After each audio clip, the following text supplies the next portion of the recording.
അരമണിക്കൂറിനകം നമ്മൾ കളി ആരംഭിക്കും. ഓക്കെ, എല്ലാ കളിക്കാരും റെഡിയായിരിക്കുന്നതാണ്. അരമണിക്കൂറിനകം നമ്മുടെ കളി ബൂട്ടെല്ലാം ഇട്ട് റെഡിയായിരിക്കാവ.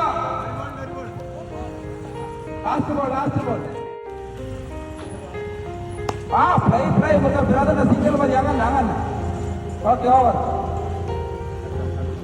അടുത്ത 9 ഓവറിൽ MT വാരിയർസിനെ വിജയിക്കാൻ വേണ്ടിയിട്ട്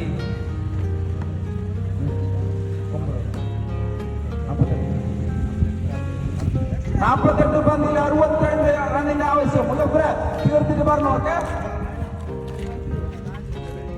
ചമ്മ വീണ്ടും.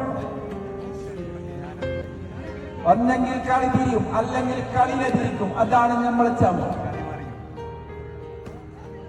13 പ്ലേയേഴ്സ് ഉള്ള അവരല്ലേ ഇപ്പൊ കാര്യം നോക്കി. എല്ലാം പോയിട്ട് 11 പ്ലേയേഴ്സ് ചേഞ്ച് ആവാൻ പ്ലേയേഴ്സ് ഇല്ല. എന്താ അവസ്ഥ?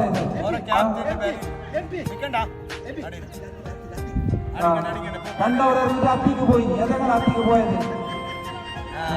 അതങ്ങനെ പോകാൻ കഴിയാതെ അത് കാരണം എങ്ങനെ വിട്ടാ?